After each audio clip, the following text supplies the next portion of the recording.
एक बार की बात है, नारद जी विष्णु भगवान जी से मिलने गए। भगवान ने उनका बहुत सम्मान किया। जब नारद जी वापस गए तो विष्णु जी ने कहा कि हे लक्ष्मी, जिस स्थान पर नारद जी बैठे थे उस स्थान को गाय के गोबर से लीप दो।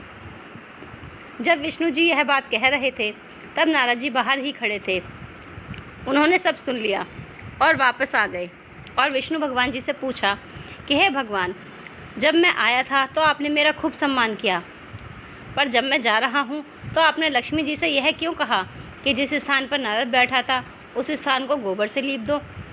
भगवान ने कहा, नारद, मैंने आपका सम्मान इसीलिए किया क्योंकि आप देव ऋषि हैं, और मैंने देवी लक्ष्मी से ऐसा इसीलिए कहा क्योंकि आपका कोई गुरु नहीं है, आप निगुरे हैं। जिस स्थान पर कोई निगुरा बैठ जाता है वो स्थान गंदा हो जाता है। यह सुनकर नारद जी ने कहा, हे भगवान, आपकी बात सत्य है, पर मैं गुरु किसे बनाऊं। नारायण बोले कि हे नारद, धरती पर चले जाओ, जो व्यक्ति सबसे पहले मिले उसे अपना गुरु मान लो। नारद जी ने प्रणाम किया और चले गए।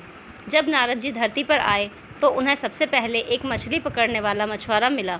नारद जी वापस नारायण के पास चले गए और कहा, महाराज, वो मछुआरा कुछ भी नहीं जानता, मैं उसे अपना गुरु कैसे मान सकता हूँ। यह सुनकर भगवान ने कहा, नारद जी, अपना प्रण पूरा करो। नारद जी वापस आए और उस मछुआरे से कहा कि मेरे गुरु बन जाओ। पहले तो मछुआरा नहीं माना, बाद में बहुत मनाने से मान गया।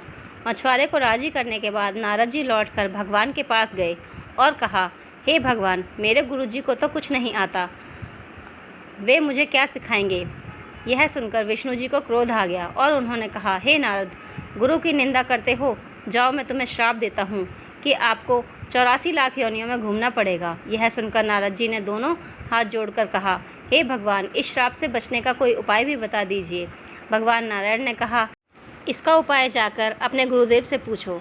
नारद जी ने सारी बात जाकर गुरुदेव को बताई। गुरुजी ने कहा कि ऐसा करना, भगवान से कहना 84 लाख योनियों की तस्वीर धरती पर बना दें, फिर उस पर लेटकर गोल घूम लेना और विष्णु जी से कहना कि 84 लाख योनियों में घूम कर आया हूँ, मुझे क्षमा कर दीजिए, आगे से गुरु निंदा नहीं करूँगा। नारद जी ने विष्णु जी के पास जाकर ऐसा ही कहा।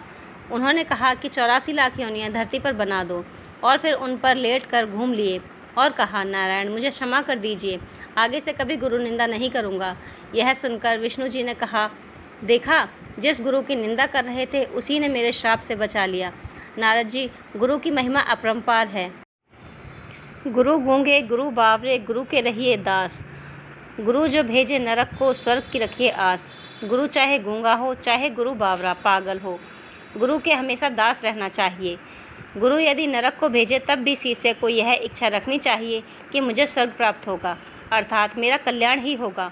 यदि शिष्य को गुरु पर पूर्ण विश्वास हो तो उसका बुरा स्वयं गुरु भी नहीं कर सकते। यह प्रसंग पंडित श्री धन्य भगत ने एक साधारण पत्थर देकर कहा कि इसे भोग लगाया करो, एक दिन भगवान कृष्ण दर्शन देंगे। उस धन्य भगत के विश्वास से एक दिन उस पत्थर से भगवान प्रकट हो गए। फिर गुरु पर तो वचन विश्वास रखने वाले का उद्धार निश्चित है। दोस्तों, अगर स्टोरी अच्छी लगी हो तो वीडियो को लाइक करो।